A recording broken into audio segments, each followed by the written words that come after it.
अधिकार देखे थे, है ना। मूल अधिकार कहाँ के संविधान से लिए हैं? अमेरिका के संविधान। ठीक, अमेरिका के संविधान में भाग 3 में है अनुच्छेद 12 से 35, जिसे भारत का मैग्ना कार्टा कहते हैं, है ना। प्रारंभिक जो संविधान था या मूल संविधान में जो है 7 मूल अधिकार थे। कौन कौन से? समानता का अधिकार, है ना। पहला समानता का अधिकार अनुच्छेद 14 से लेकर 18 तक। उसके बाद स्वतंत्रता का अधिकार 19 से लेकर जो है 22 तक जो है। उसके बाद जो है शोषण के विरुद्ध अधिकार जो है 23 और 24 जो है। उसके बाद धार्मिक स्वतंत्रता का अधिकार 25 से लेकर 28 तक। शिक्षा और संस्कृति का अधिकार जो है 29 और 30 में, और 31 में था संपत्ति का अधिकार, और उसके बाद 32 में था संवैधानिक उपचारों का अधिकार। बाद में 44वां संविधान संशोधन हुआ 1978 में, और जो संपत्ति का अधिकार था अनुच्छेद जो है 31, ठीक है, अनुच्छेद 31 को प्रतिस्थापित करके और अनुच्छेद जो 19 एक कच्चा, ठीक है, उसको वहां से हटा के कहां पर ले गए? 300 के कम, ठीक है, कहां पर है उसको भी याद रखना है। अनुच्छेद 300 के कम में रखे हैं। अभी क्या है? विधिक अधिकार। ठीक, पहला जो अधिकार है समानता का अधिकार। ठीक, समानता के अधिकार में कितना 4 अनुच्छेद पड़े थे। अनुच्छेद जो है 14, आर्टिकल 14 जो है, ठीक, आर्टिकल 14, आर्टिकल 15, आर्टिकल 16, आर्टिकल 17 जो है, ठीक। आर्टिकल जो है 14 में क्या लिखा है? विधि के समक्ष समानता, है ना। विधि के समक्ष समानता मतलब सभी व्यक्ति जो है विधि के समक्ष समान रूप से एक समान है ना। विधि के समक्ष समानता। उसके बाद 15 में धर्म, वंश, मूल जाति के आधार पर किसी के साथ जो है भेदभाव नहीं किया जाएगा, आपका आर्टिकल 15 में लिखा है। आर्टिकल 16 में लिखा है अवसर की समानता, है ना। अवसर की समानता तो किसी भी व्यक्ति को जाति के आधार पर, धर्म के आधार पर, मूल वंश, जन्म, लिंग के आधार पर भेदभाव नहीं किया जाएगा ना। उसमें लिंग भी है, ठीक, महिला है पुरुष, उसके आधार पर भी भेदभाव नहीं किया जाएगा। 17 में अस्पृश्यता का अंत जो अनटीचेबिलिटी को बंद किया गया है। 18 में जो है उपाधियों का, जितने प्रकार की उपाधि मिलता है शैक्षिक और सैन्य उपाधि को छोड़कर, शिक्षा और सेना से संबंधित उपाधि को छोड़कर जितने प्रकार की उपाधि उसका जो है अंत किया गया है। उसके बाद उसमें और क्लास करके दिया 18(1), 18(2), 18(3), 18(4). उसमें लिखा है भारत का कोई भी नागरिक विदेशी सरकार से कोई उपाधि ग्रहण नहीं कर सकता। दूसरा में लिखा है कि कोई विदेशी जो है जो भारत में रह रहा हो, लाभ का पद धारण करता है, वो भी किसी विदेशी सरकार से कोई उपाधि धारण नहीं कर सकता। उसी के फिर तीसरा में लिखा है कि कोई भारतीय जो है ना, जो भारत का जो है नागरिक है ना, भारत का नागरिक जो है अगर विदेशी सरकार से कोई उपाधि ग्रहण करना चाहता है तो राष्ट्रपति से पूर्व अनुमति लेना आवश्यक है। सेम वैसी जो है बात जो है विदेशी भी है, ठीक। तो 4 प्रकार का हम लोग पढ़े थे। उसके बाद आर्टिकल जो है 19 स्वतंत्रता का जो अधिकार है, ठीक है, 19, 20, 21 और 22। 19, 20, 21 और 22 जो है। तो 19 में देखिए वाक एवं अभिव्यक्ति की स्वतंत्रता, जिसमें 19(1) के जो है 5-6 प्रकार की स्वतंत्रता का कल देखे है ना। 19(1) का ख, ग, ख, अंग, च, ऐसे च नहीं है भी, अच्छा है, ठीक। तो आप इसको याद कर लीजिएगा, किसमें घूमने का है, भ्रमण का है, एक बार मैचिंग कभी कभी पूछ देता है, ठीक।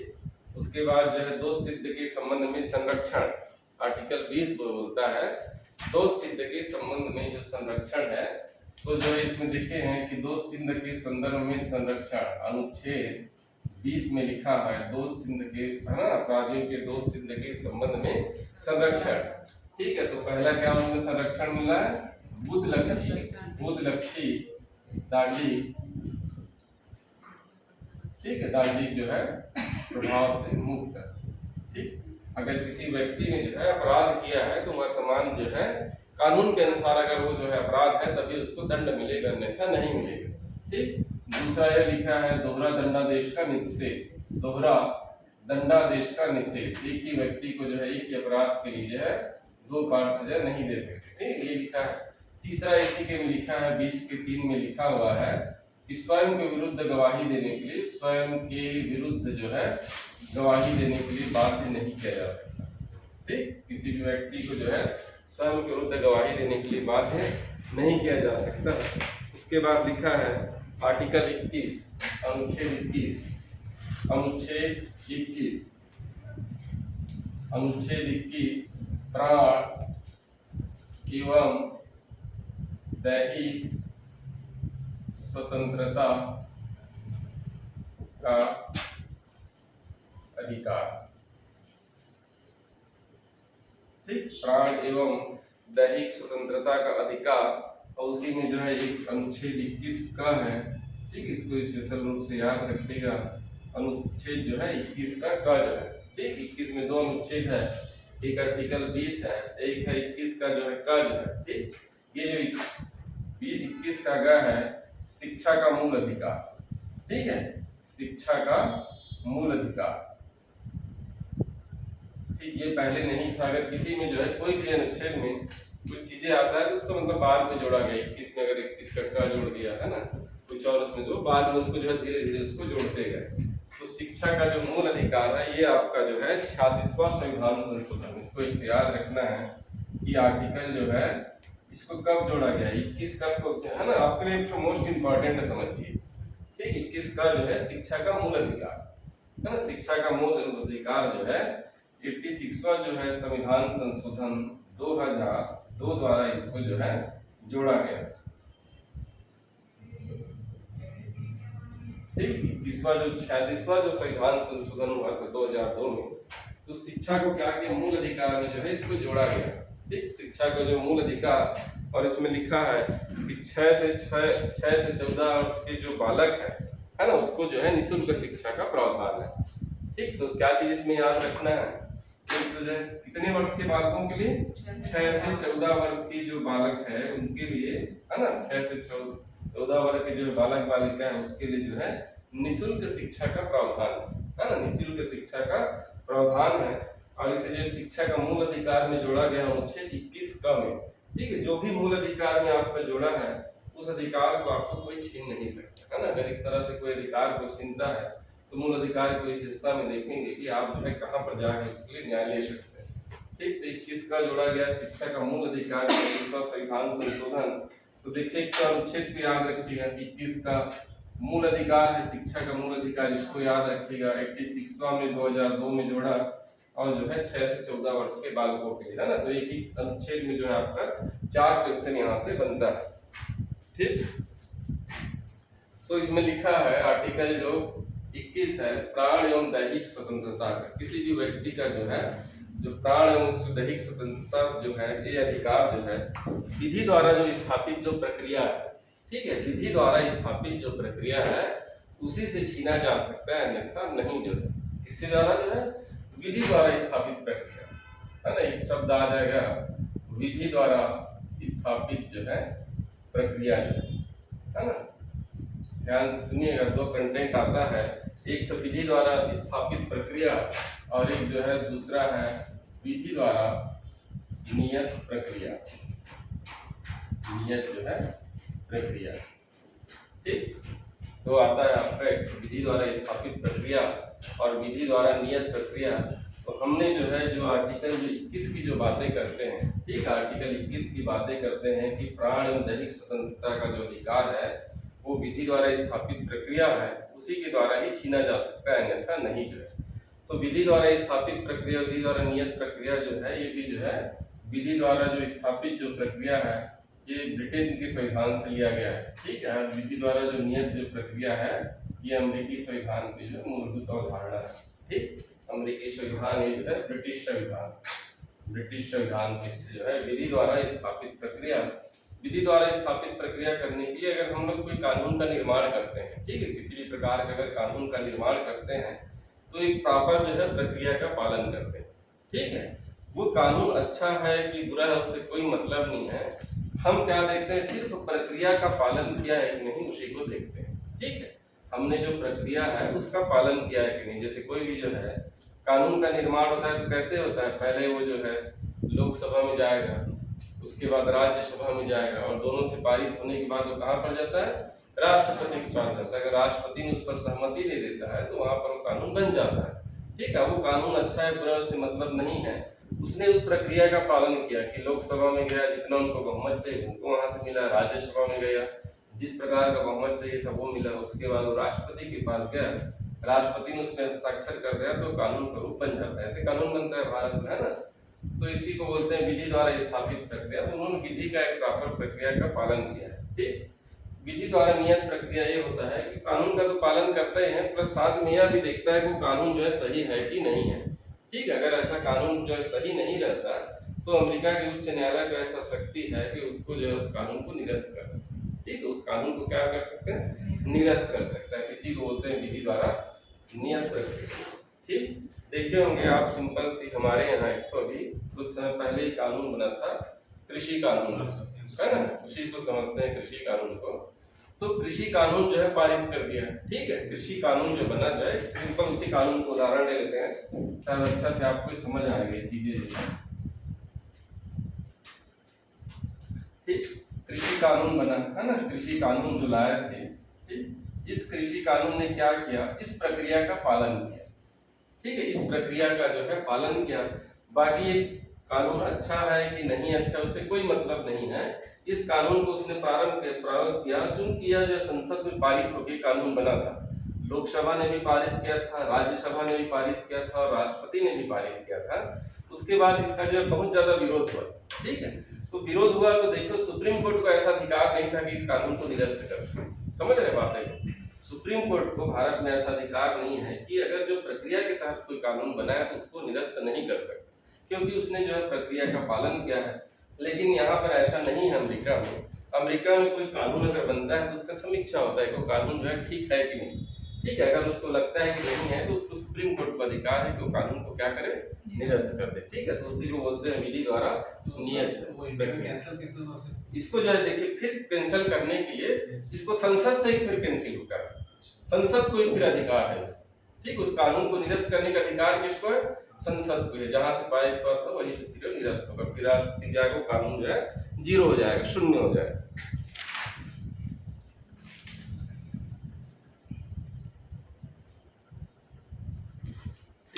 उसके बाद लिखिए अनुच्छेद 22 जो है,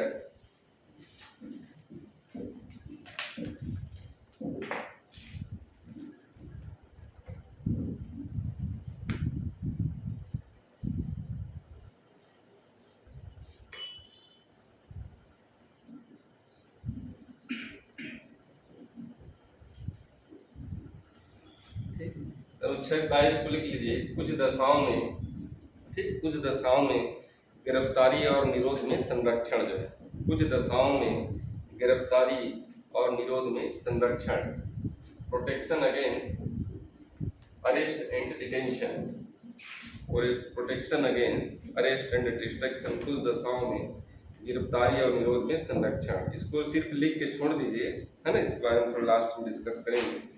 ये बहुत लंबा और थोड़ा सा डीप वो है, इसको देखते हैं कैसे शॉर्टकट में आप समझ सकते हैं, है ना। देखिए एक हम लोग देखे थे, ठीक, अभी आप बाद में एक संवैधानिक उपचारों का अधिकार पढ़ेंगे। ठीक है, संवैधानिक उपचारों का अधिकार जो है आर्टिकल 32, ठीक है, अनुच्छेद 32 आएगा नेक्स्ट में, लिखिए मत, इसको भी पढ़ेंगे अभी आएंगे। तो आर्टिकल 32 में जो है संवैधानिक उपचारों का अधिकार पढ़ेंगे। उसमें जो है 5 प्रकार के जो है रीट की बातें करता है। ठीक है, 5 प्रकार के रीट है, जिसमें एक है आपका जो है बंदी प्रत्यक्षीकरण। ठीक है, बंदी प्रत्यक्षीकरण जो है, हाँ, हैबियस कॉर्पस इसी को बोलते हैं, लैटिन भाषा का शब्द है। उसी का लैटिन भाषा के जो शब्द है उसी को शुद्ध हिंदी में अनुवाद कर दिया, तो थोड़ा शब्द भी समझने में दिक्कत होता है ना। हैबियस कॉर्पस बोले तो भी समझ नहीं पाओगे क्या लिखा है, और बंदी प्रत्यक्षीकरण, लेकिन ये सिंपल से बंदी प्रत्यक्षीकरण का मतलब ये है, बंदी है उसको प्रत्यक्ष रूप से सामने लाना। कोई व्यक्ति को गिरफ्तार कर दिए हैं तो उसको क्या करना है, प्रत्यक्ष रूप से आपको सामने लाना है। कोई भी व्यक्ति को जो है अगर गिरफ्तार कर दिए तो उसको जो है 24 घंटे के अंदर क्या करना है, न्यायालय के संबंध में, न्यायालय के समक्ष प्रस्तुत करना। ठीक है, कोई भी व्यक्ति को अगर गिरफ्तार कर लिया है, पुलिस का जो काम है आपको गिरफ्तार करना। ठीक है, आपने अपराध किया है कि नहीं बाद में होगा, उसका काम है आपको गिरफ्तार करना। ठीक है, कुछ भी उसको लगता है ऐसा तो पहले गिरफ्तार कर लेगा, लेकिन जो है उसको 24 घंटा से ज्यादा रखने का अधिकार नहीं। ठीक है, तो समय को एक याद रखिएगा, 24 घंटा। ठीक है, अभी इसको पढ़ेंगे पूरा डिटेल में। तो 24 घंटा से ज्यादा उसको अधिकार नहीं किसी भी व्यक्ति को गिरफ्तार करने का।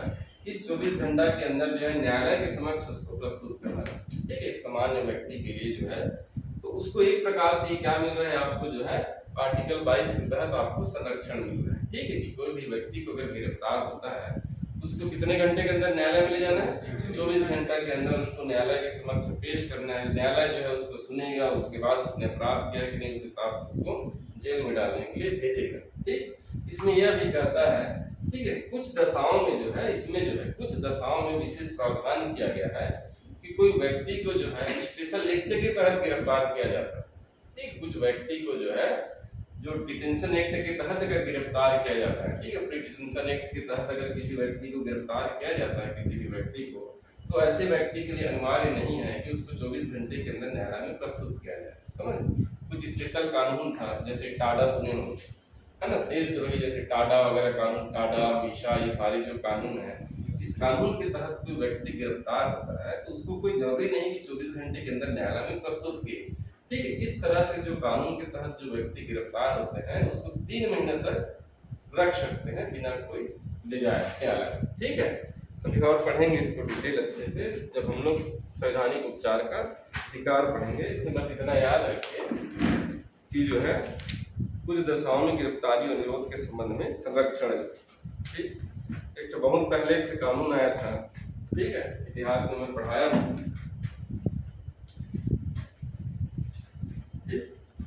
एक जो है आपका जो है कानून आया था रोलेट एक्ट, ये आपका आया था 1919 में। ठीक है, इसकी पढ़े होंगे तो मैं बताया उसको। रोलेट एक्ट जो है पारित हुआ था सिडनी रोलेट। ठीक है, सिडनी रोलेट एक्ट लाया था क्योंकि यह जो काल है, यह जो समय था, यह प्रथम विश्व युद्ध के काल का समय था। ठीक है, प्रथम विश्व की जब से समाप्ति के बाद वाला समय था। ठीक है, तो क्या हुआ कि उस समय के जो स्वतंत्रता संग्राम सेनानी थे या भारतीय जनता को रोकने के लिए जो है एक एक्ट लाया जिसका नाम था रोलेट एक्ट। ठीक है, इस एक्ट में कहा गया था कि किसी भी व्यक्ति को जो है बिना कोई कारण बताए, सरकार अगर चाहे, उस समय सरकार बोलने से ब्रिटिश सरकार, ठीक है, कि कोई भी व्यक्ति को ब्रिटिश सरकार जो है बिना कोई कारण बताए क्या कर सकता है, गिरफ्तार कर सकता है। कब तक गिरफ्तार करेगा वो भी उसका कोई सीमा नहीं था, उसको जब तक मर्जी रहे किसी भी व्यक्ति को जो गिरफ्तार कर सकता है। इसी को बोलते थे रोलेट एक्ट। ठीक है, तो इस रोलेट एक्ट में फिर क्या हुआ, कोई भी व्यक्ति को पकड़ पकड़ के गिरफ्तार करने लगे। ठीक है, फिर देश भर में आंदोलन हुआ, इसी को काला कानून कहते हैं। रोलेट एक्ट को क्या बोलते हैं, काला कानून। ये है आपका काला कानून। और इसी के विरोध में लोग जो है जब भीड़ में इकट्ठा हुए थे तो जलियांवाला हत्याकांड हुआ था, है ना, 1919 की बात है। ठीक, तो एक तरह से ये भी इस तरह से जो है कुछ विशेष दशाओं, है ना, जैसे हम लोग यहाँ पर मीशा, टाडा ये सब लाते हैं, तो उस दशा में किसी भी व्यक्ति को कोई जरूरी नहीं है कि उसका गिरफ्तारी का जो है आपको कारण बताना है। अगर उसको उस एक्ट के तहत गिरफ्तार किया, है ना, उसको न्यायालय में जो है प्रस्तुत करना जरूरी नहीं। मीशा, टाडा और ओटा, ठीक है, 3 प्रकार के कानून थे।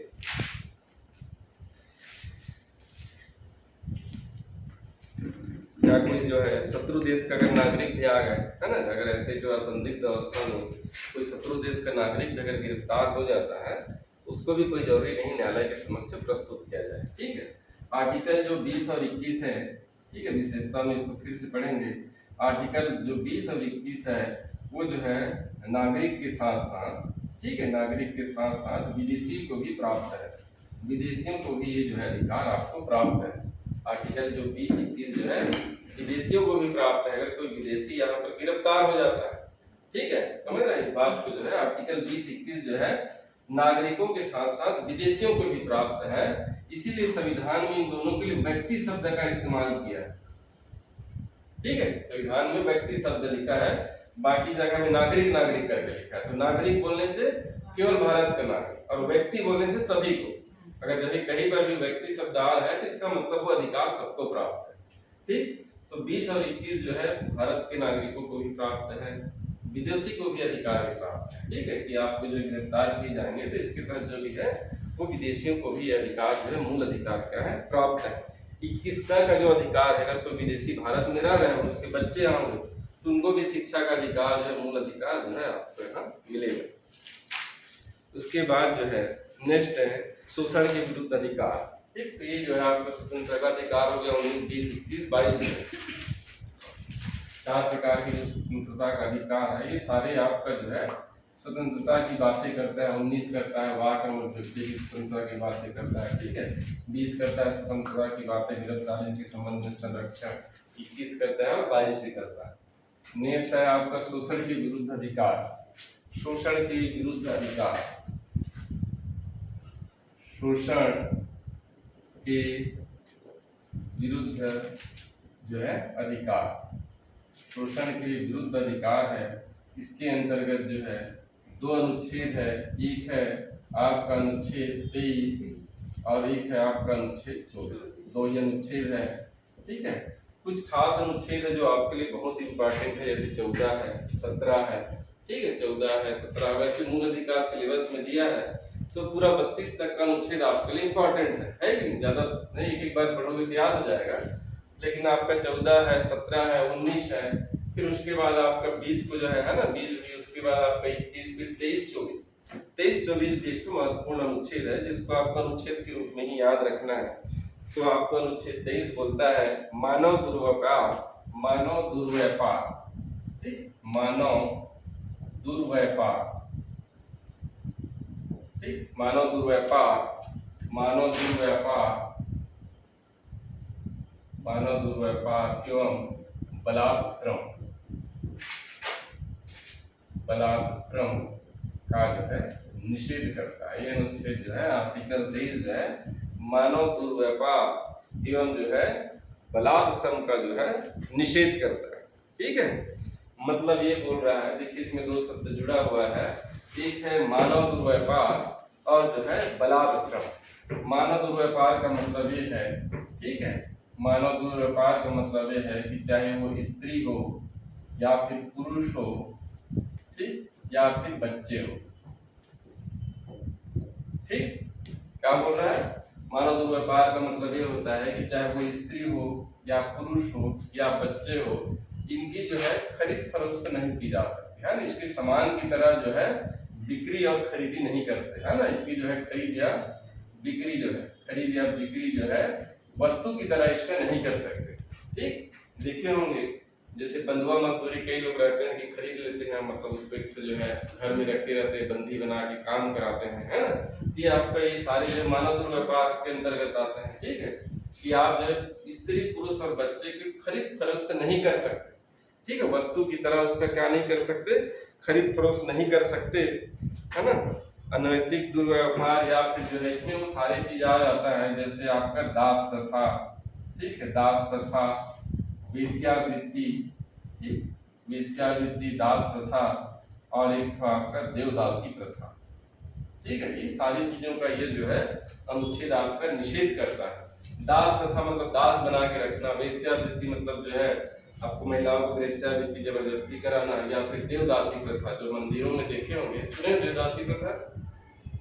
दक्षिण भारत में ये जो प्रथा का प्रचलन जो है जनरली जो है दक्षिण भारत में, ठीक है, दक्षिण भारत के जो मंदिर है, ठीक है, उस मंदिर में जो है कुंवारी जो कन्या है उसको जो है दासी के रूप में वहां पर रखा जाता है, ठीक, मंदिर की साफ सफाई, पूजा के लिए कई प्रकार के एक तरह से अनैतिक कार्य भी होते हैं ना, तो ये जो है देवदासी प्रथा का भी निषेध करता है, दास प्रथा, वेश्यावृत्ति और देवदासी प्रथा का, ठीक है। उसके बाद होता है बलात्श्रम। बलात्श्रम का मतलब होता है जबरदस्ती किसी से काम कराना, ठीक है, किसी भी व्यक्ति से जो है जबरदस्ती काम कराना, बिना पैसा के काम कराना, ठीक है, जबरदस्ती काम कराना, बिना पैसे के काम कराना, या पैसा दे रहे हो लेकिन उसका मन नहीं है तो भी काम कराना। जैसे देखिए कोई लोग जो है पैसा देने के बाद भी काम नहीं करना चाहता, फिर भी आप काम कराना चाह रहे हैं, ठीक है। जैसे मैला ढोने की जो प्रथा थी, है ना, मैला ढोने की जो प्रथा कि जो मल है उसके जो है नाली से निकाल कर सिर में ढो के जो ले जाते थे, अब कोई जरूरी नहीं कि आप पैसा दो, अब उसका मन नहीं है करने का फिर भी करा रहे हो, तो ये किसके अंतर्गत आएगा? बलात्श्रम के अंतर्गत। क्या चीज? इसको जो है ना आप जो है हिंदी में बेगार का इसको इंग्लिश देख लीजिए, है ना, फोर्सली किसी को जो है काम कराना, ठीक, बेगार प्रथा, बेगार प्रथा, बेगारी में काम कराना, ठीक। 14 वर्ष से कम जो है, हाँ, ये जो है आपका अनुच्छेद 14 जो मिलता है, ठीक, नेक्स्ट लिखिए अनुच्छेद 14, सॉरी अनुच्छेद 24, ठीक है, अनुच्छेद 24 में लिखा है, ठीक, अनुच्छेद 24 में लिखा है कि 14 वर्ष से कम उम्र के बालकों को, 14 वर्ष से कम उम्र के जो बालक हैं, कम उम्र के बालकों को, ठीक है, 14 वर्ष से कम उम्र के बालकों के नियोजन का प्रतिषेध करता है, ठीक है। कम उम्र के जो बालक है 14 वर्ष के, उसके नियोजन या कारखाना में जोखिमपूर्ण कार्यों के नियोजन के लिए निषेध करता है, ठीक है, कई किताबों में जो है। बाकी इसको आप इतना ही लिखिए, समझ जाएंगे कि कारखाना आदि, है ना, ऐसा लिखिए कारखाना आदि में, ठीक है, कारखाना आदि में, ठीक है, 14 वर्ष से कम उम्र के बालकों को, केवल कारखाना नहीं लिखा है, कारखाना आदि में लिखा है। संविधान में अगर कोई शब्द लिखा है तो उसका कहीं न कहीं पर महत्व है। केवल कारखाना नहीं लिखा है, कारखाना आदि में, और उस आदि में सारी चीज आ जाता है, होटल है, दुकान है, ये छोटे छोटे दुकान है, ये सारे में भी 14 वर्ष से कम उम्र के जो बालकों को जो है कार्य पर नहीं रख सकते, ठीक है, इसका जो है निषेध किया गया, ठीक। ये अनुच्छेद भी आप जो है तो याद रखिएगा, आर्टिकल 24 और आर्टिकल 23 जो है।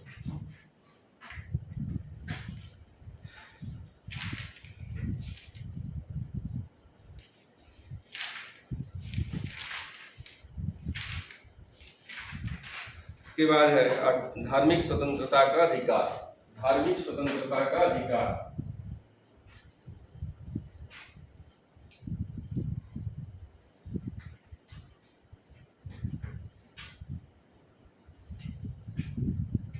धार्मिक स्वतंत्रता का अधिकार,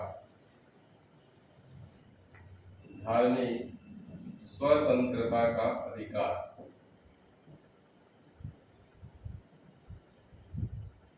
ठीक।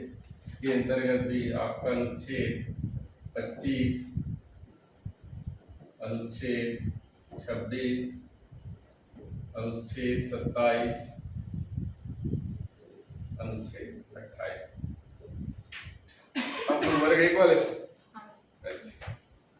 हाँ ठीक ठीक, वर्ग 1 वाले बहुत शार्ट और संक्षिप्त में पढ़ने से भी चल जाएगा, बहुत लिखने बेसिक बेसिक चीजों का लिख लिया।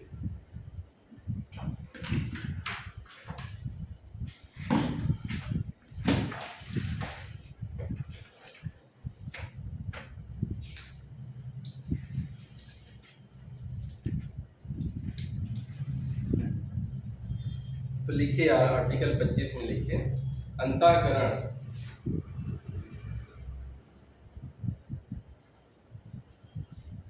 अंतःकरण एवं धर्म के, अंतःकरण एवं धर्म के अबाध रूप से मानने एवं प्रचार करने की स्वतंत्रता, ठीक। अंतःकरण अंतःकरण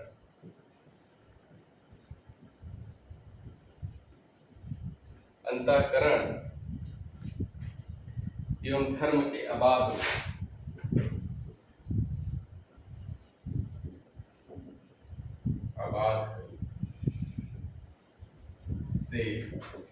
मानने की स्वतंत्रता, ठीक। बहुत सिंपल सी चीज है।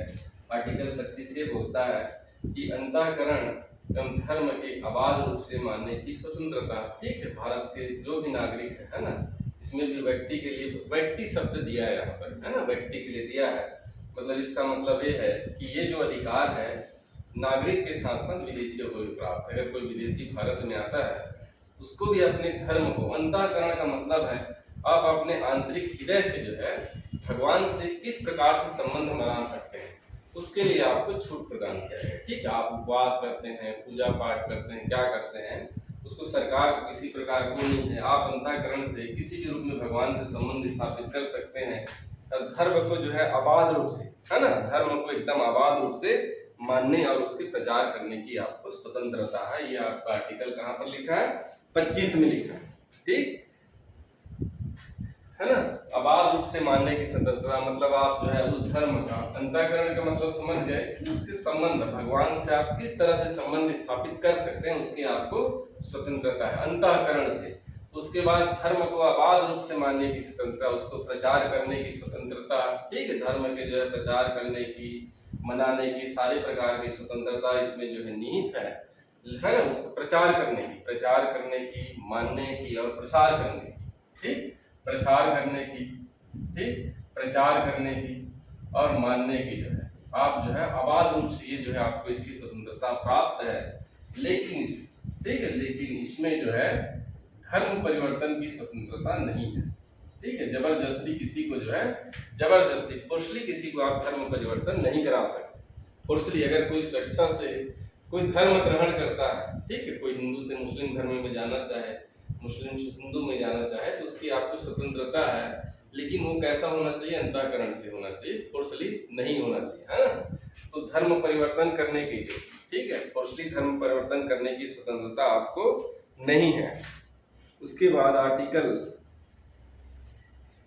हाँ इसमें जो है देखिए दो चीज और जो है, ठीक, इसमें और कुछ बढ़िया खास चीजें हैं इसमें। देखिए जो आर्टिकल 25 में दो और खास बातें जो निहित है, ठीक है, दो और खास बातें निहित है। पहला तो देखिए अंतःकरण से धर्म को मानने की स्वतंत्रता है, ठीक है। उसके बाद धर्म की अबाध रूप से मानने की स्वतंत्रता है, ठीक है। आप उसका जो है प्रचार कर सकते हैं, प्रसार कर सकते हैं, ठीक है, विस्तार कर सकते हैं, लेकिन धर्म परिवर्तन करने की स्वतंत्रता नहीं है। इसी आर्टिकल 25 में लिखा हुआ है कि जो है सिख धर्म के जो लोग हैं, ठीक है, सिख धर्म के जो लोग हैं, सिख धर्म के लोग, ठीक है, सिख धर्म के लोग को पगड़ी पहनने की, ठीक है, कृपाण धारण करने की स्वतंत्रता प्रदान करता है। कृपाण मतलब समझ रहे हैं क्या होता है?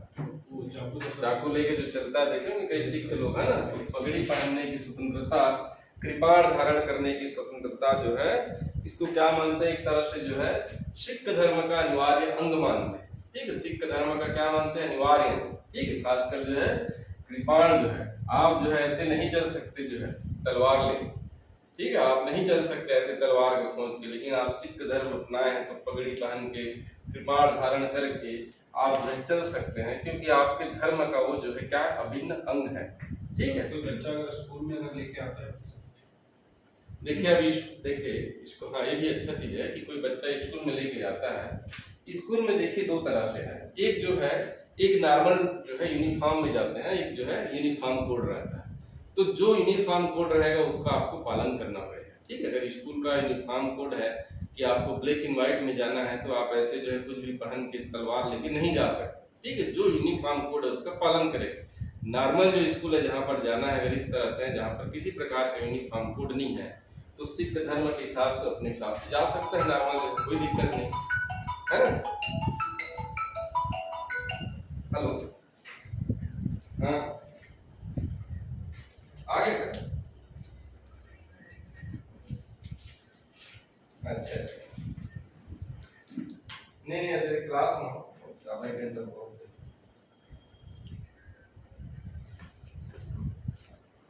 ठीक,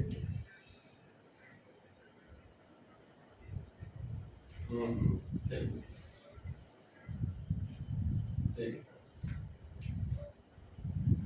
कड़ा वाला भी पहन के आता है, कड़ा पहन के, कड़ा है ना, केस कड़ा, ये सब है, तो उनका जो अनिवार्य है उसके लिए आप जो मना नहीं कर सकते। ये आपका किसके अंदर आएगा, आर्टिकल 25 के अंदर, ठीक है। ध्यान रखिएगा स्पेशल जो है, अभी मैं किसी क्वेश्चन में देख रहा था कि सिख धर्म में पगड़ी पहनना, कृपाण धारण करना, कड़ा केस करना, ये जो है किस आर्टिकल के अंतर्गत है, तो आर्टिकल 25 में लिखा है अंतःकरण। हिंदू धर्म को ऐसे कोई फैसिलिटी नहीं, ऐसे कुछ ये नहीं है स्पेशल जो है ना, लेकिन आप तिलक लगाते हैं, तिलक लगा के जा सकते, कोई आपको रोक नहीं सकता, ठीक है। लेकिन धर्म का अगर कोई कड़ा पहन के, क्या चीज, दूसरे धर्म वाले अगर कड़ा पहन के आते हैं, नहीं देखिए कड़ा एक नॉर्मल चीज है ना, वैसे सिखों के लिए अनिवार्य है वो, है कि नहीं, लेकिन जहाँ पर जो ड्रेस कोड लागू है, ठीक है, आपको ड्रेस कोड के हिसाब से जाना पड़ेगा ना वहाँ पर, ठीक है। बाकी नॉर्मली आप कड़ा पहने तो कड़ा, वैसे कोई हथियार वगैरह नहीं, बट स्पेशल जो लिखा हुआ है आपका जो है इसके लिए कृपाण के, ठीक, क्योंकि कृपाण जो एक तरह से जो है हथियार है, ठीक है, तो उसको लेके जाना कहीं पर भी निषेध होता है। लेकिन एक जो सिख जो है जो पगड़ी पहन के कृपाण धारण करके अपने धर्म के अनुसार से उसको निर्बाध रूप से मान सकता है, ठीक, उसको उसकी जो है स्वतंत्रता प्रदान किया गया है, ठीक। उसके बाद जो है हिंदू शब्द में, हिंदू जो शब्द है, ठीक, इसमें और लिखा है हिंदू जो शब्द है, ठीक है, उसमें जो है कौन कौन से लोग जो है इसमें सम्मिलित है वो, ठीक है। हिंदू में जो है कौन कौन से लोग जो है जिसको हम लोग जो है हिंदू ही मानते हैं, ठीक है। तो आपका एक जो है सिख हो गया, सिख को जो है हिंदू धर्म का एक अनिवार्य अंग मानते हैं। फिर जैन है और जो है बौद्ध, ये जो है तीनों जो है हिंदू धर्म के अंतर्गत ही आते हैं। ये तीनों जो है सिख, जैन और बौद्ध, जो सिख और बौद्ध जैन जो है ये तीनों जो है हिंदू धर्म से, वो रिजर्व कम्युनिटी में आते हैं। क्या चीज, जैन लोग जो है, देखिए अल्पसंख्यक अलग है, हाँ सर, अच्छा। ठीक है। लेकिन ये जो हिंदू शब्द में, हिंदू में हम किसको किसको शामिल करें, ये जो बात है माइनॉरिटी की बात करता है, ठीक है। और जो माइनॉरिटी जो होता है, जो अल्पसंख्यक की बात करता है, वो केवल जो है भाषा के आधार पर होता है, और दूसरा जो है धर्म के आधार, इसको भी याद रखिएगा। जो माइनॉरिटी जो होता है, जिसको हम लोग अल्पसंख्यक बोलते हैं, तो अल्पसंख्यक किसके आधार पर होगा, या तो धर्म के आधार पर अल्पसंख्यक होगा, या फिर वो भाषा के आधार पर होगा, ठीक। तो हमारे यहाँ जो है सिख जो है, ठीक है, सिख जो है धर्म के अनुसार है, जैन भी धर्म के अनुसार है, और बौद्ध भी क्या है, धर्म के अनुसार, मुस्लिम भी धर्म के अनुसार यहाँ पर माइनॉरिटी, ठीक। तो जो है ये इसको भी याद रखिएगा, भाषा और धर्म के आधार पर। जैसे हम कल देखे थे कि जो पिछड़ापन का दो आधार का आधार है, एक तो शैक्षिक आधार और दूसरा क्या, शैक्षणिक और सामाजिक आधार, है ना, दो आधार। पिछड़ापन का जो आधार है, जो हम लोग जिसको ब्रेकवर्ड बोलते हैं ना, पिछड़ापन का जो आधार है वो दो ही आधार है केवल, एक आपका जो है शैक्षिक, ठीक, शैक्षिक है, और दूसरा जो है सामाजिक पिछड़ापन, ठीक। वैसे जो है अल्पसंख्यक भाषा और धर्म के आधार। उसके बाद जो है आर्टिकल 26, ठीक, आर्टिकल 26 लिखे, धार्मिक कार्यों के प्रबंधन की स्वतंत्रता। एक एक लाइन में आपको याद रखना है, बाकी अंदर के कंटेंट को बस समझ जाइए कि लिखा क्या है। धार्मिक कार्यों की प्रबंधन की स्वतंत्रता जो है, ठीक, धार्मिक कार्यों की प्रबंधन की स्वतंत्रता।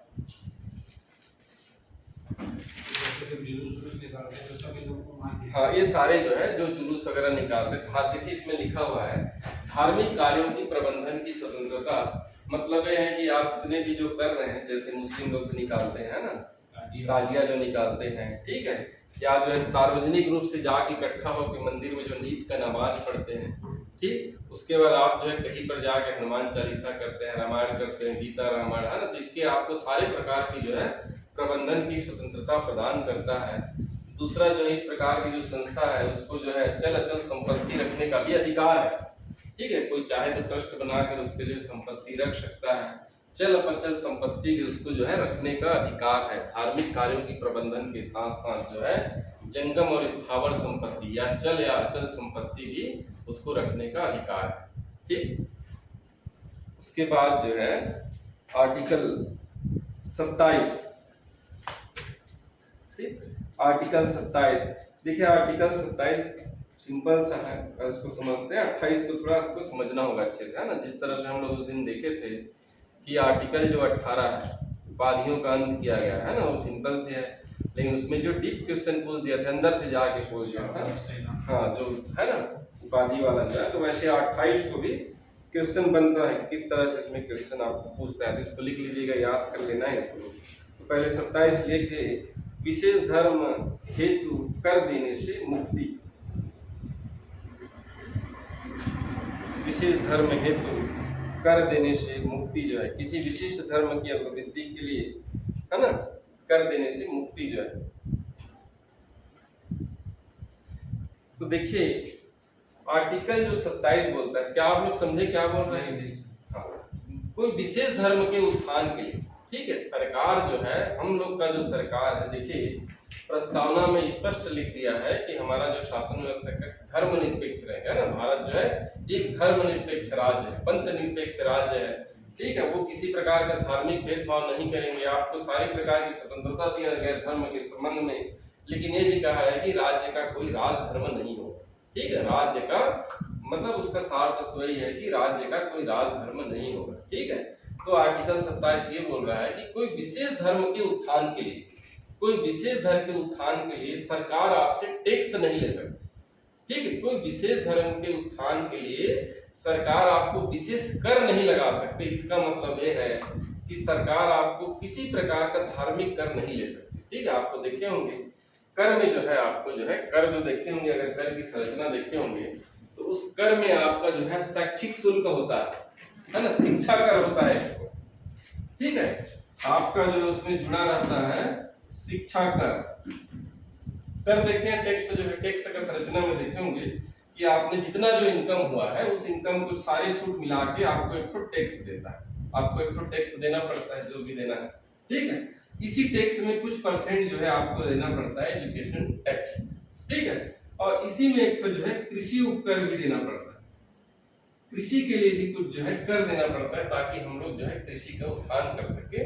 ऐसा कहीं भी नहीं लिखा रहता है कि आपको धार्मिक कर भी देना है, लिखा रहता है नहीं लिखा रहता। तो इसी में जो आर्टिकल 27 आपको जो है छूट प्रदान करता है, मतलब आपको कोई विशेष धर्म के उत्थान के लिए कोई भी सरकार जो है, ठीक है, टैक्स नहीं ले सकता, ये आपका मूल अधिकार है। अगर कोई भी स्टेट ऐसा लगता है कि हिंदू धर्म के उत्थान के लिए टैक्स लगाना है, मुस्लिम धर्म के उत्थान के लिए टैक्स लगाना है, तो देखिए हम लोग क्या पढ़े आर्टिकल 13 में क्या पढ़े। अगर इस तरह से कोई भी नियम या कानून कोई सरकार बनाते हैं तो जिस मात्रा तक आपका जो है मूल अधिकार का हनन हो जाएगा वो शून्य हो जाएगा, ठीक है, तो वो ऑटोमेटिक वो शून्य हो जाएगा, ठीक है। मूल अधिकार है आपको 13 में मिला, तो आपको किसी प्रकार का टैक्स नहीं देना है, लेकिन शुल्क ले सकते हैं सरकार जो, ठीक है, कुछ विशेष चीज के लिए शुल्क और टैक्स जो है अलग अलग है, ठीक, शुल्क अलग है और टैक्स जो है ये अलग है, ठीक, शुल्क अलग है और जो है टैक्स जो अलग है। टैक्स किस में मिलता है आपको, जो है आपके जो आय रहता है उसमें रहता है, आय के हिसाब से टैक्स देना पड़ता है।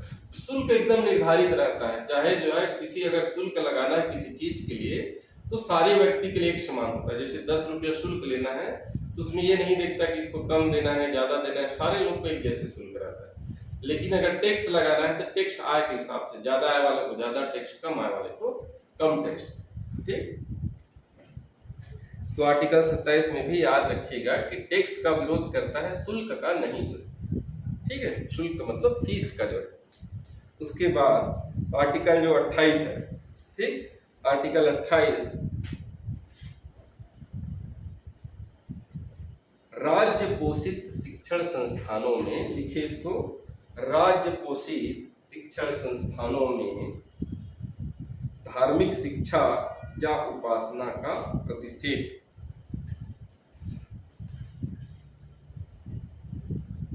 राज्य पोषित शिक्षण संस्थानों में धार्मिक शिक्षा या उपासना का जो है प्रतिषेध करता है, ठीक। या इसको ऐसे भी लिख सकते हैं कि कुछ शिक्षा संस्थानों में, ठीक है, आप लिख करके लिख लीजिए, कुछ शिक्षा संस्थानों में धार्मिक शिक्षा, कुछ शिक्षा संस्थानों में धार्मिक शिक्षा या धार्मिक उपासना में, ठीक है, उपस्थित होने के बारे में स्वतंत्रता। इसमें आपको जो है 4 प्रकार का जो है स्वतंत्रता का या जो है प्रावधान है, 4 प्रकार का इसमें जो है अलग अलग प्रकार से इसको विभक्त किया गया है। आर्टिकल जो है आपका 28 को पहला लिखा है कि पूर्णतः राज्य पोषित जो शिक्षण संस्थान है, ठीक है, एक ऐसी शिक्षा संस्थान जो पूर्णतः राज्य पोषित है। राज्य पोषित मतलब समझ रहे हैं, स्टेट गवर्नमेंट की जो गवर्नमेंट के जितने भी एजुकेशन संस्था है, जो गवर्नमेंट के, चाहे केंद्रीय स्कूल हो चाहे फिर आपके स्टेट हो, उसमें किसी भी प्रकार का धार्मिक शिक्षा का प्रबंधन नहीं किया जा सकता, ठीक है। राज्य पोषित जो शिक्षा संस्थान है उसमें किसी भी प्रकार के धार्मिक शिक्षा का प्रबंधन नहीं किया जा सकता, ठीक। उसके बाद ऐसा संस्था जिनका प्रशासन राज्य करता है, ठीक है, ऐसा संस्था बोल रहा है जिनका प्रशासन कौन करेगा, राज्य करता है, लेकिन उसकी स्थापना किसी भी न्यास और न्यास के तहत हुआ है, ठीक है, किसी ट्रस्ट के तहत हुआ है। ऐसे संस्थान बोल रहा है जिसकी स्थापना जो है किसी ट्रस्ट के तहत हुआ है, लेकिन उसमें प्रशासन कौन कर रहा है, राज्य कर रहा है। ऐसी जगह में जो है धार्मिक शिक्षा जो है दिया जा सकता है, ठीक। उसके बाद राज्य द्वारा मान्यता प्राप्त संस्था,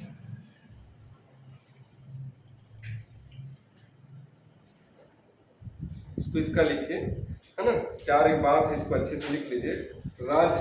राज्य द्वारा पूर्णतः जो है पोषित संस्थाओं में किसी प्रकार की धार्मिक शिक्षा नहीं दी जा सकती, है ना। टुकड़म बहुत संक्षिप्त में लिखा है सारगर्भित में, राज्य द्वारा पूर्णतः पोषित जो संस्था है, ठीक है, मतलब राज्य पोषित जो संस्था है, जो पूरी तरीका से राज्य पोषित संस्था है, उसमें किसी भी प्रकार की धार्मिक शिक्षा नहीं दी जा सकती।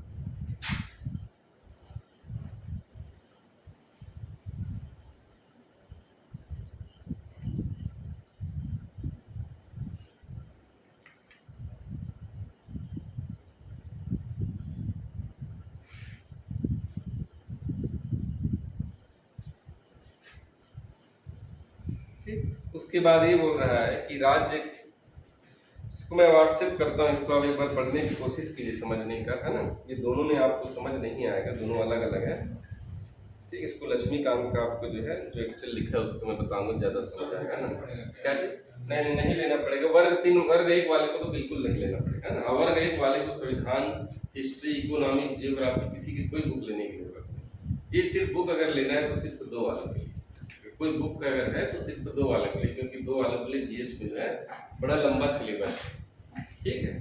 इसको भी थोड़ा एकदम रखिए, इसके कारण जो है एक आपका जो 28 एक और कौन सा बोला आपको 22 अनुच्छेद 22 जो है।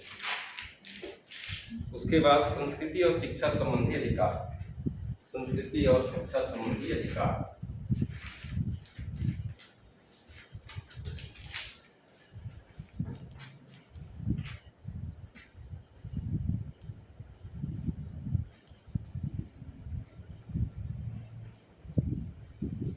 वर्ग 1 वाले को बिल्कुल बुक्स जो है जीएस का अगर आप पढ़ते हैं तो अलग बात है ना, पीएससी का और कोई तैयारी कर रहे हो आप उनका तो बात अलग है, लेकिन जहाँ तक मेरे को लगता है टीचर भर्ती में वर्ग 1 वालों को कोई जीएस का बुक लेना नहीं पड़ेगा, जितना नोट्स है वो भी आपके लिए सफिशिएंट है। बाद में ऑब्जेक्टिव का प्रैक्टिस कराएंगे तो बहुत सारा ऑब्जेक्टिव हो जाएगा, 4-5 आपका ऑब्जेक्टिव प्रैक्टिस हो जाएगा, ठीक। तो शिक्षा एवं संस्कृति का अधिकार जो है इसमें 2 आर्टिकल है, एक आर्टिकल 29 है और एक आर्टिकल 30 है। आर्टिकल 29 और आर्टिकल 30 जो है, आर्टिकल 29 जो है, देखिए आर्टिकल 29 जो बात करता है यहाँ पर आपका आ गया अल्पसंख्यक वर्गों के हितों का संरक्षण, ठीक। अल्पसंख्यक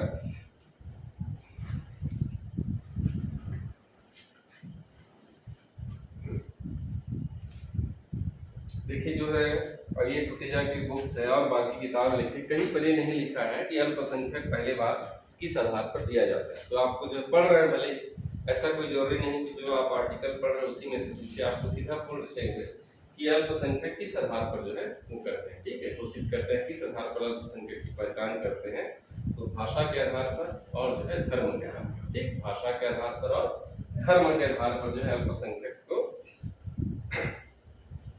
उसके बाद जो है ये जो है अल्पसंख्यक वर्गों के हितों की संरक्षण, मतलब आर्टिकल 29 जो है अल्पसंख्यक जो माइनॉरिटी जो कम्युनिटी है उसके हितों का संरक्षण करता है, ठीक है। माइनॉरिटी जो कम्युनिटी है चाहे वो भाषा के आधार पर हो चाहे वो जो है धर्म के आधार पर हो, इस प्रकार के जो है अल्पसंख्यक है उसको अपने भाषा को, अपने लिपि को, अपने जो है संस्कृति को बनाए रखने का अधिकार होता है, ठीक है। अल्पसंख्यक वर्गों का हितों का संरक्षण ये है कि जो अल्पसंख्यक वर्ग के लोग हैं, जो माइनॉरिटी जो लोग हैं, उस लोगों को अपने भाषा को, ठीक है, देखे होंगे जो अल्पसंख्यक वर्गों जो है रहते हैं उनको कुछ विशिष्ट भाषाएं रहती है, ठीक है, उस भाषा को बनाए रखने का, ठीक है, अपने जो है संस्कृति को बनाए रखने का, ठीक है, अपने भाषा, अपने जो संस्कृति, ठीक, अपने भाषा, अपनी संस्कृति, और इनका अगर कोई विशिष्ट लिपि हो तो ठीक है, विशिष्ट अगर कोई लिपि हो इसको जो है बनाए रखने का अधिकार देता है, ठीक है। उसको जो है अगर कोई व्यक्ति अल्पसंख्यक है तो उसकी भाषा, संस्कृति और लिपि को, ठीक है, और उसको बनाए रखने के लिए, उसको उत्थान करने के लिए वो जो है उपाय भी कर सकते हैं सरकार जो है, ठीक है। इसीलिए देखे होंगे अल्पसंख्यक आयोग बना हुआ है, ठीक है, क्या बना हुआ है, अल्पसंख्यक आयोग जो बना है, ठीक है। छत्तीसगढ़ में इसका मुख्यालय रायपुर है अल्पसंख्यक का मुख्यालय जो है।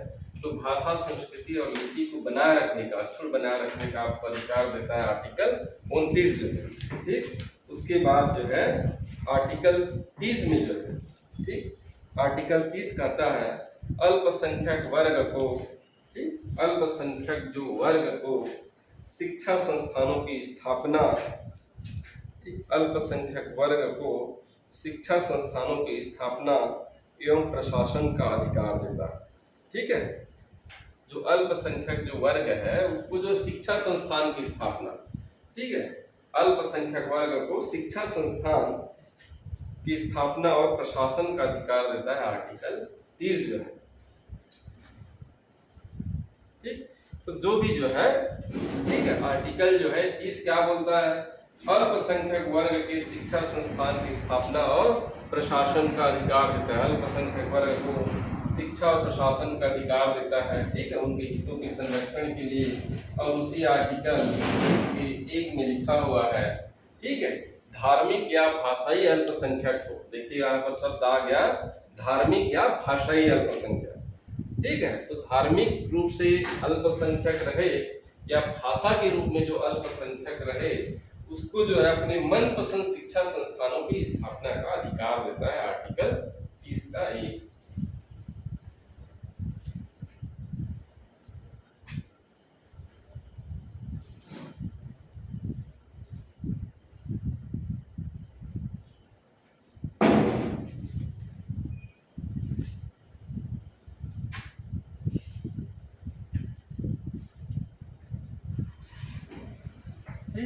तो आर्टिकल 30 का 1 लिखता है कि धार्मिक और भाषाई अल्पसंख्यक वर्गों को अपनी रुचि के अनुसार जो है शिक्षा संस्थान स्थापना करने का अधिकार देता है, ठीक। देखिए एक और चीज याद रखिए, जो अल्पसंख्यक है ना, अल्पसंख्यक किस आधार पर होता है? भाषा के आधार पर और धर्म के आधार पर। केवल बताया गया है कि भाषा के आधार पर, धर्म के आधार पर अल्पसंख्यक होता है, लेकिन अल्पसंख्यक को संविधान ने परिभाषित नहीं किया है, इसको किसी प्रकार से परिभाषित नहीं किया। मान लीजिए कभी पूर्व बना के दिया, इसको याद रखिए कि अल्पसंख्यक जो है उसको परिभाषित नहीं किया है संविधान में, संविधान में कहीं पर इसको परिभाषित नहीं किया है अलग से कौन जो है अल्पसंख्यक, ठीक। उसके बाद आर्टिकल 31 पढ़ रहे हैं, संपत्ति का अनिवार्य अर्जन का जो मूल अधिकार था, ठीक है। आर्टिकल 31 में संपत्ति का जो अनिवार्य अर्जन का जो मूल अधिकार था, उसको 44वां संविधान संशोधन 1978 से समाप्त करके कहां पर ले गए? उसको हटा के 3 शौका में लेके विधिक अधिकार बना दिया, एक कानूनी अधिकार में शामिल किया है, कानूनी अधिकार बना दिया।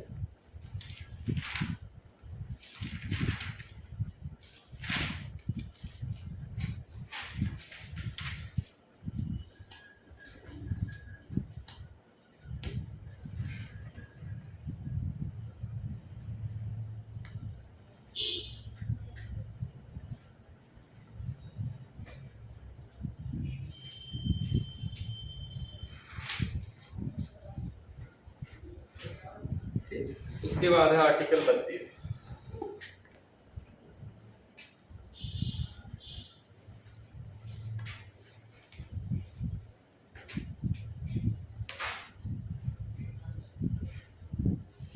अनुच्छेद 32 और इसको बोलते हैं संवैधानिक उपचारों का अधिकार।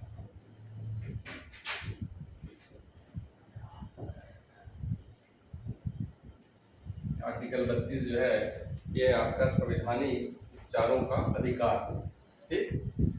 देखिए आपको संविधान ने जो है क्या दे दिया है? मूल अधिकार दे दिया है, ठीक है। आपको जो फंडामेंटल राइट दिया है, और अगर जब भी आपका मूल अधिकार का जो हनन होता है तो आप उस मूल अधिकार को जो है डायरेक्ट जो है सीधा सुप्रीम कोर्ट में जा सकते हैं, ठीक है। हाई कोर्ट में भी जा सकते हैं और सीधा आपको कोई जिला न्यायालय, सत्र न्यायालय सब जाने की जरूरत नहीं है। आपका मूल अधिकार हनन होता है, आपको शिक्षा संबंधी अधिकार नहीं मिलता, आपका शोषण होता है, किसी भी प्रकार का आपका जितना मूल अधिकार पड़े हैं उसमें अगर किसी भी प्रकार का हनन होता है तो आप डायरेक्ट जाके जो है रिट दायर कर सकते हैं सुप्रीम कोर्ट, ठीक है। ये बता रहा है कि देखिए आपको अधिकार जो मिला है तो अधिकार तभी प्रभावी हो जब उसकी जो है उस अधिकार को आपको लेने की कुछ जो है क्षमता हो या ऐसी कोई संस्था हो जिसके द्वारा आप उस अधिकार की मांग कर सकें, ठीक है। तो उसी के तहत एक आर्टिकल 32 रखा गया है, ठीक है। इस संवैधानिक उपचारों के अधिकार में मूल अधिकार, ठीक है, स्वयं एक क्या है? मूल अधिकार। आर्टिकल 32 जो है स्वयं भी एक मूल अधिकार है ना, ये स्वयं भी एक तो क्या है? मूल अधिकार। हम लोग जो 6 मूल अधिकार पढ़े हैं उन 6 मूल अधिकार में है ये आर्टिकल जो 32 है, ठीक है। डॉक्टर भीमराव अंबेडकर ने कहा है कि अगर पूरे संविधान को मैं देखता हूँ तो पूरे संविधान का सबसे जो महत्वपूर्ण अनुच्छेद है वो आपका आर्टिकल 32 है, ठीक है। पूरे संविधान का जितने भी आर्टिकल है उन सारे आर्टिकल में सबसे जो प्रभावी जो अनुच्छेद है वो है आपका 32 है, और इसको जो है डॉक्टर भीमराव अंबेडकर ने संविधान की आत्मा कहा, ठीक है। इसको कहा है संवैधानिक उपचारों का अधिकार। देखिए आर्टिकल पूछेगा तो आर्टिकल 32 है, किस आर्टिकल को डॉक्टर भीमराव अंबेडकर ने जो है संविधान की आत्मा कहा है? ठीक है, संविधान की आत्मा, ठीक, संविधान की आत्मा, संविधान की आत्मा कहा है इसको डॉक्टर भीमराव अंबेडकर।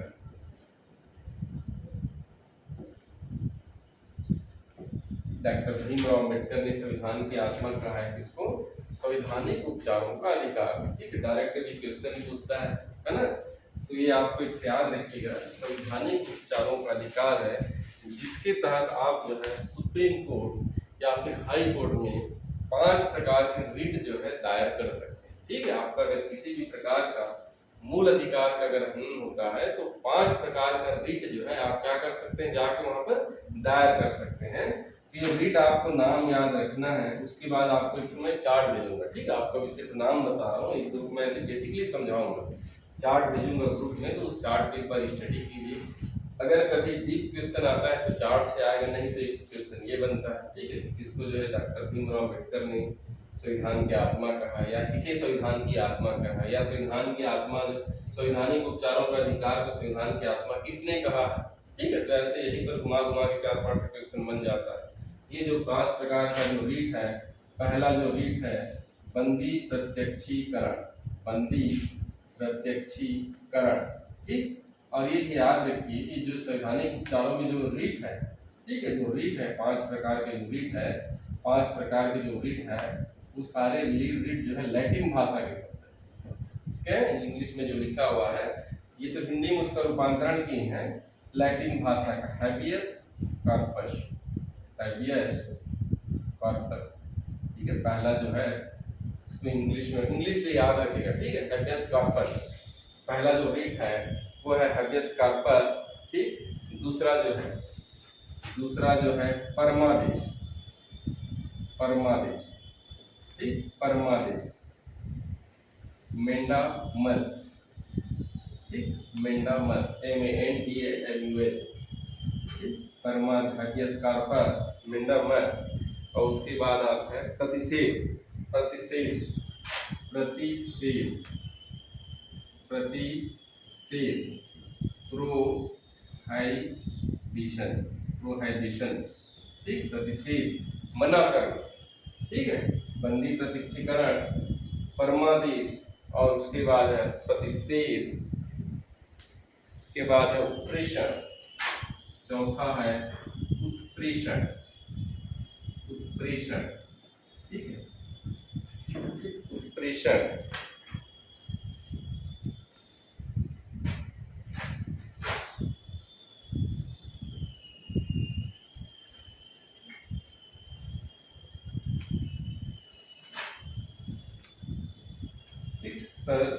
ठीक है, उत्प्रेषण, सर्दोररी, उत्प्रेषण। ठीक, प्रतिषेध, उत्प्रेषण, और एक है आपका कोवारंट, अधिकार परीक्षा तो बोलते हैं, लेकिन भाषा का शब्द है थोड़ा सा, अधिकार परीक्षा, अधिकार परीक्षा, को वारंटो। ठीक, बंदी प्रत्यक्षीकरण, इसका मतलब होता है सशरीर उपस्थित करो।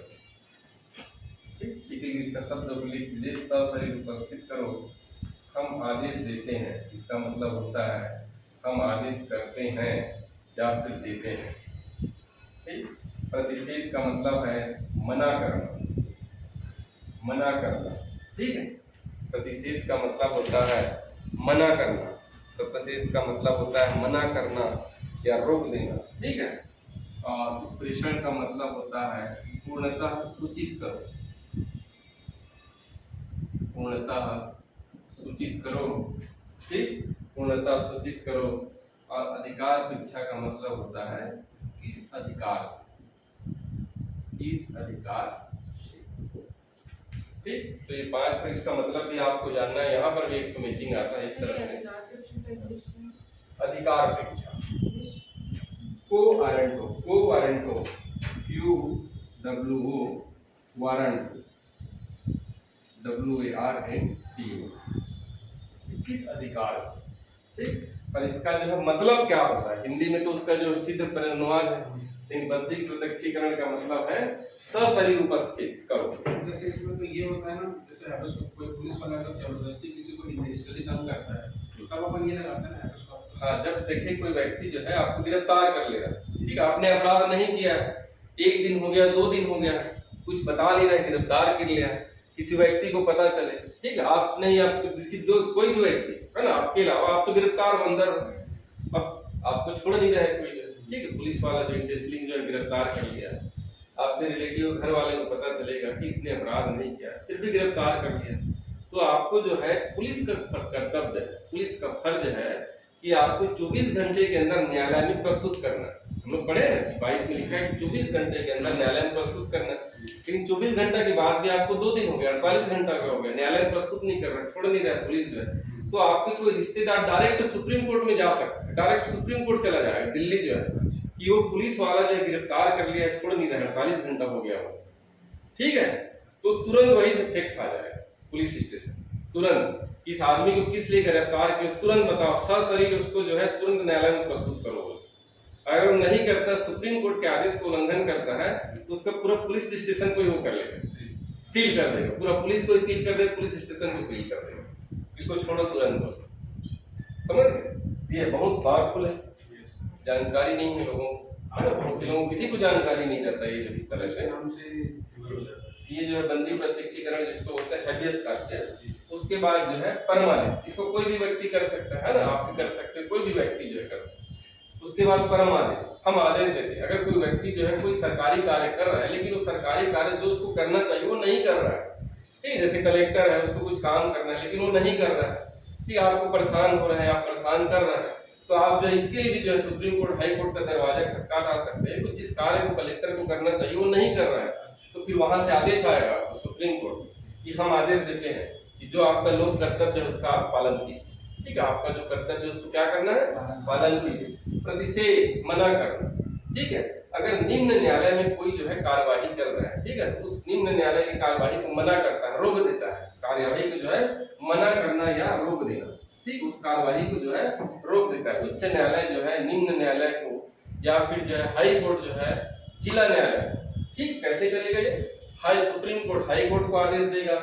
या मना करेगा, या हाई कोर्ट जो है नीचे वाले न्यायालय क्या करेगा कि जो कार्यवाही चल रहा है उसको वहीं पर रोक दो, ठीक, ये बोलता है उत्प्रेषण, ठीक है, पूर्णता सूचित करो, निम्न न्यायालय में जो कार्यवाही जो चल रहा है उस कार्यवाही को जो है ऊपर भेजो बोल रहा है, नीचे में जो रखा हुआ है जिला न्यायालय वाले को जो है हाई कोर्ट बोलेगा कि जो कार्यवाही उसको मेरे पास भेजो, ठीक है, तुम्हारे अधिकार से वो बाहर हो गया, हाई कोर्ट जो है जिला न्यायालय को बोलेगा, सुप्रीम कोर्ट जो है हाई कोर्ट को, ठीक है, सूचित करो, पूर्णता उत्प्रेषित करो, ऊपर जाओ, ये बोलता है पूर्णता जो है सूचित करो, और ये जो है आपका अधिकार पीछा कोरेंट, किस अधिकार से, कोई व्यक्ति जो है कहीं पर जो है उस पद में एक्चुअल में है नहीं, लेकिन वो अपने पद का जो है झूठ बोल के जो है दुरुपयोग कर रहा है, जैसे कहीं कहीं देखे होंगे, अगर कोई व्यक्ति तहसीलदार है लेकिन वहां पर वो क्या कर रहा है, कलेक्टर के कर्तव्यों का अगर वो कर रहा है, निर्वाह कर रहा है, तो आपको पूछने का अधिकार है कि किस अधिकार से, कौन सा तुमको ऐसा पत्र मिला है कि तुम तहसीलदार होकर जो है एसडीएम के कार्य को निर्वहन कर रहे हो,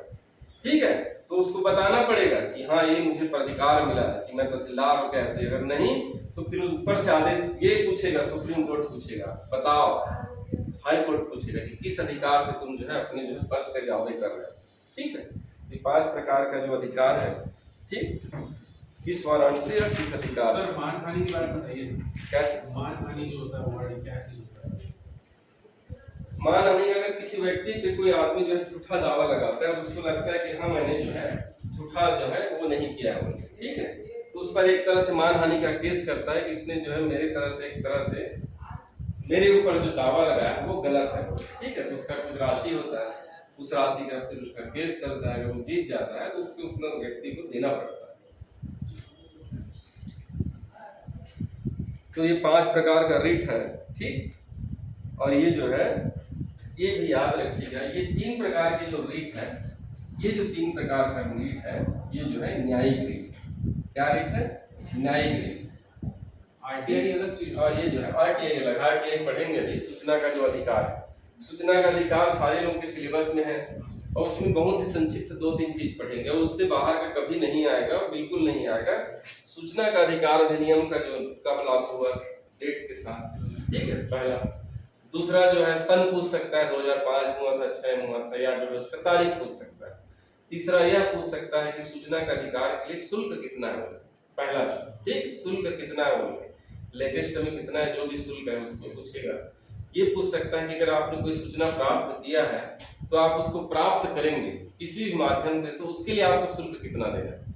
ये तो आपको सिर्फ अधिकार पूछने के लिए शुल्क देंगे, वो अपना एक पत्ता में दे देगा। लेकिन आपको कोई बड़ा जानकारी चाहिए, मान लीजिए बहुत सारा उसका कॉपी है, तो पर कॉपी आपको उसका पैसा देगा, ठीक है।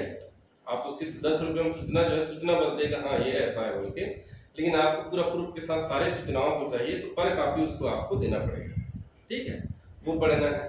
तीसरा ये पढ़ना है कि कौन सा ऐसी सूचना है जो आप प्राप्त नहीं कर सकते, ये आपके लिए ज्यादा जरूरी है। कौन सी ऐसी जो पेपर में देखेंगे, सिंपली मैं पढ़ाऊंगा तो आपको बन जाएगा, ठीक है। आपको लिखने की भी जरूरत नहीं है। कौन सी ऐसी सूचना है जिसको आप प्राप्त नहीं कर सकते। आपको सूचना लेने का अधिकार है, लेकिन ऐसी कौन सी सूचना है जिसको आप नहीं ले सकते। बहुत सिंपल सी चीज है कि आप जो है देश की जो अस्मिता का सवाल हो या राष्ट्र की एकता और अखंडता का सवाल हो, ऐसे आप सूचना नहीं ले सकते। सैन्य संबंधी जो है कोई प्रकार की सूचना आप नहीं ले सकते, ठीक है। आप सेना से नहीं पूछ सकते भाई आप जो कौन सा भी काम कर रहे हो, कारगिल में क्या प्रोग्राम चल रहा है, ऐसा कोई सूचना नहीं ले सकते आप, है ना, क्योंकि ये देश की अस्मिता और जो है अखंडता जो है राष्ट्र एकता और अखंडता का। तीसरा जो है कोई व्यक्ति और कोई कंपनी का जो कोई प्रोडक्ट है तो उसके आप फार्मूला को भी लेने का आपको अधिकार नहीं है, कॉपीराइट आप नहीं ले सकते। आप उसके फार्मूला को, आप हल्दीराम को यह नहीं पूछ सकते कि कैसे आप मिक्सचर या नमकीन बनाते हो मुझे बताओ, उनका ब्रांड भी नहीं ले उसका ब्रांड नहीं ले सकते। उसको आप जो है उसके फार्मूला को लेने का आपको अधिकार नहीं। ये भी सूचना है, देखिए सूचना मतलब सारे सूचना है, लेकिन आपको वहां से भी किसी कंपनी विशेष पेटेंट जो है अलग चीज है। कोई चीजें अगर कोई करता है, कोई नया खोज करता है, ये खोज मैंने किया बोल के वो पेटेंट कर सकता है। लेकिन ये फार्मूला है, वो मिक्सचर बना रहा है हल्दीराम, तो उस मिक्सचर के फार्मूला आपको देने का उसको अधिकार नहीं, आपको नहीं बताएगा। क्यों बताएगा आपको फार्मूला? जो कोई मसाला बना रहा है, कोई पेस्ट बना रहा है, तो ये तो सिंपल याद हो गया ना कि किस प्रकार की सूचना आप नहीं ले सकते हो, ठीक। याचिका मतलब याचिका यही तो है, रीट जो दायर करते हैं, ठीक है। ये जो 5 प्रकार के जो रीट लगाते हैं इसी को जो है याचिका, ठीक। तो ये आपका हो गया सूचना का अधिकार, ये पूरा 32 तक हो गया। उसके बाद एक दो अनुच्छेद ऐसे सुन लेते हैं ताकि खत्म हो जाए। समय आप लोगों के पास 5 मिनट में इसको खत्म करते हैं। एक कभी कभी आ जाता है लोकहितवाद, ठीक, लोकहितवाद, ठीक है। इसके जनक को पूछ देते हैं लोकहितवाद। लोकहितवाद जो है इसके जनक है जस्टिस पी.एन. भगवती। इसको भी एक याद रखिएगा, जस्टिस पी.एन. भगवती लोकहितवाद के जनक है, ठीक है। इसको इंग्लिश में बोलते हैं PIL, ठीक है, पब्लिक इंटरेस्ट लिटिगेशन, PIL, ठीक, पब्लिक इंटरेस्ट लिटिगेशन, ठीक। इसके जो जनक है वो कौन है? Justice P N. भगवती।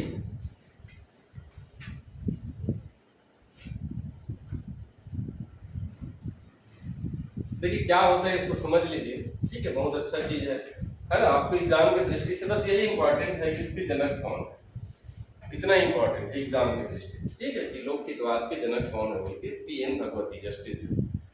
देखिए कभी कभी क्या होता है, कई व्यक्ति जो है प्रताड़ित होते रहते हैं लेकिन वो जो है न्यायालय तक पहुंच नहीं पाते, ठीक है, समझ रहे हैं। कई व्यक्ति ऐसे दिखते हैं जो प्रताड़ित होते रहते हैं प्रशासन से, शासन से, राज्य से, लेकिन वो जो है अपने जो है सूचना को वहां तक नहीं, अपनी याचिका को वहां दायर नहीं कर सकते। तो पब्लिक इंटरेस्ट लिटिगेशन के तहत जो है कोई भी व्यक्ति जो है उसके तरफ से भी याचिका दायर कर सकता है, ठीक, इसी को बोलते हैं PIL। कोई भी व्यक्ति, आपको ऐसे लगता है कि आपके मोहल्ले में कोई बच्चे प्रताड़ित हो रहे हैं, कोई औरत प्रताड़ित हो रहा है, कोई और प्रताड़ित हो रहा है, तो आप उसके तरफ से सुप्रीम कोर्ट में आप जो याचिका दायर कर सकते हैं, पहला तरीका। दूसरा तरीका यह है कि सुप्रीम कोर्ट जो है स्वतः संज्ञान लेने का अधिकार है। सुप्रीम कोर्ट या हाई कोर्ट को स्वतः संज्ञान कैसे लेगा, कैसे उसको पता चलेगा कि कोई अमुक व्यक्ति जो है यहाँ पर प्रताड़ित हो रहा है, उनके कैसे पता चलेगा? आज के डेट में सुप्रीम कोर्ट को वर्तमान में कोई व्यक्ति प्रताड़ित हो रहा है बोल के सुप्रीम कोर्ट और हाई कोर्ट को कैसा पता चलेगा? एक तो माध्यम आप हो गए कि आप मोहल्ले में रहते हैं बता दोगे, दिल्ली में रह रहे हैं सुप्रीम कोर्ट को कैसे पता चलेगा कि कोई व्यक्ति प्रताड़ित हो रहा है बोल के? उसके सर एविडेंसेस कलेक्ट करेंगे। नहीं कुछ नहीं, उसको कुछ नहीं, दूसरा जो माध्यम है वो सोशल मीडिया। देखे होंगे सोशल मीडिया में कभी कभी जो है व्हाट्सएप में चलते रहता है कैसे इसको एक व्यक्ति मार रहा है, वो धीरे धीरे फैल जाता है। तो सुप्रीम कोर्ट के पास जब वो पहुंचता है, कोई आदमी जो आप देखो, आप मैं आपको मैंने किया, आपने किसी और को किया, ऐसे चेंज करते करते पूरे देश में फैल जाता है। फिर कोई ना कोई व्यक्ति ऐसा होगा जिसका सुप्रीम कोर्ट का जो है चीफ जस्टिस जो है जीजा, साला, मामा, भांजा होगा, वो भेज देगा। तो वो जो है वहां से भी जब देखेगा सोशल मीडिया में, तो वो भी स्वतः संज्ञान ले सकता है कि ये सही है कि गलत है। वो समझ गए? तो एक तो तरीका है पीएम है ना।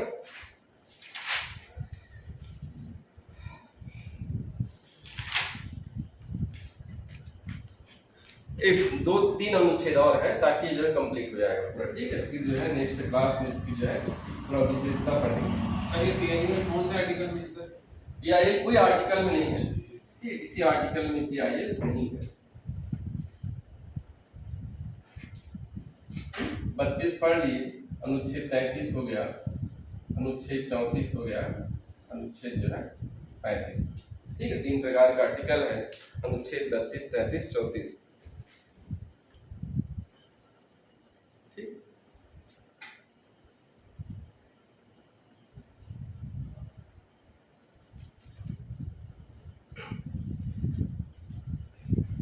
देखिए मूल अधिकार में जो है प्रतिबंध लगाने का जो अधिकार है वो जो है संसद को है, ठीक है। दोनों लगभग एक ही जैसे बोल रहा है कि आर्टिकल 33 और आर्टिकल 34 और एक आर्टिकल है आपका 35 है। तो जो मूल अधिकार है, ठीक है, उसमें जो है युक्ति युक्त जो है प्रतिबंध लगाने का अधिकार जो है किसको है? संसद को, ठीक है। मूल अधिकार में जो है कुछ व्यक्ति कुछ विशेष दशाओं में या कुछ विशेष व्यक्ति के लिए जो है, जैसे आपको मूल अधिकार मिला है, ठीक है। आपको कौन से प्रकार का मूल अधिकार मिला है? बोलने का मूल अधिकार मिला। एक सिंपल उदाहरण लेते हैं कि आपको जो है वाक और अभिव्यक्ति की स्वतंत्रता मिला है, लेकिन कुछ व्यक्ति ऐसे हैं जैसे सेना, अर्धसैन्य, ठीक है, अर्ध जो सैन्य है, खुफिया एजेंसी, खुफिया जो एजेंसी है, यहाँ के जो लोगों को जो है संसद जो है युक्ति युक्त प्रतिबंध लगा सकते हैं, ठीक है। इनको जो है बोलने से रोक सकते हैं, ठीक है, कि भाई आप जो है सेना में हो, कोई जरूरी नहीं कि आपको व्यक्ति की स्वतंत्रता मिले, आप जब चाहे तब जो है कहीं पर बोल, ऐसा नहीं है, ठीक है। तो जो है संसद को आर्टिकल 3 के तहत जो है, ठीक है, यह अधिकार देता है, संसद को यह अधिकार देता है कि यह सशस्त्र बल, अर्धसैनिक बल, पुलिस बल और खुफिया एजेंसी है ना, और अन्य किसी को जो है युक्ति युक्त प्रतिबंध लगा सकता है, मूल अधिकार, ठीक है। मूल अधिकार में जो है प्रतिबंध कौन लगा सकता है? क्यों लगता है? देश की सुरक्षा का सवाल है, ठीक है। आप जब मान लीजिए खुफिया एजेंसी में हो, सीबीआई में हो, आपको बोलना नहीं है, शांत रहना है, आप बोलोगे नहीं मेरी कोई व्यक्ति की स्वतंत्रता है, मैं बोलूंगा, तो ये जो है देश के लिए तो गंभीर समस्या है ना, तो उस पर जो है प्रतिबंध लगा सकता है। आपको जो हर प्रकार का मूल अधिकार आपके लिए है, इनके लिए नहीं, ठीक है। आर्टिकल जो है 33 बोलता है।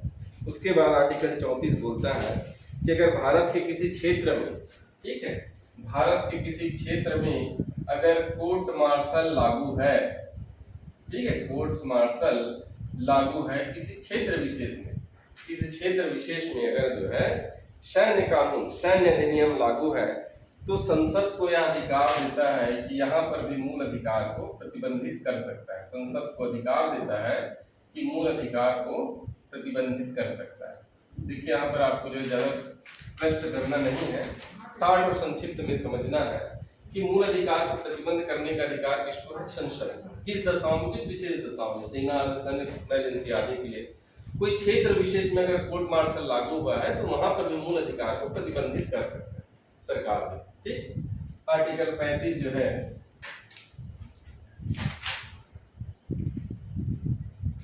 ठीक, एक तो आपके लिए एक और अच्छा है कि संसद को जो है, ठीक है, सारे में संसद लिखा है, ठीक है, तो मूल अधिकार में, ठीक है, किसी भी प्रकार का कानून में परिवर्तन करने का अधिकार जो है केवल संसद को है, ठीक है। किसको है? संसद को है, विधानमंडल को नहीं है। तो संसद को ये बोल रहा है कि संसद को कुछ विशेष मूल अधिकार है, संसद को अधिकार है, ठीक है, संसद को अधिकार है कुछ विशेष मूल अधिकार को प्रभावी बनाने के लिए कानून बनाने का, इसको लिख लीजिए, फिर इसके बाद समझते हैं क्या बोलना चाहते हैं।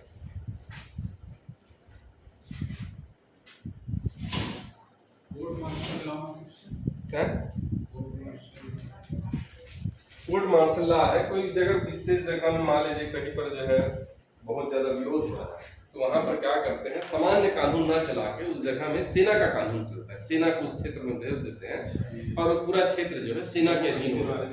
ठीक है, जैसे मणिपुर में जैसे चलता है, ठीक है, मणिपुर में विशेष स्पेशल फोर्स छोड़ देते हैं। तो ऐसे कोई जगह मान लीजिए कहीं पर कुछ हो जाता है, तो वहां पर क्या हो जाता है, कोर्ट मार्शल लागू या सैन्य अधिनियम बोलते हैं, सेना का वहां पर क्या चलता है, कानून चलता है ना।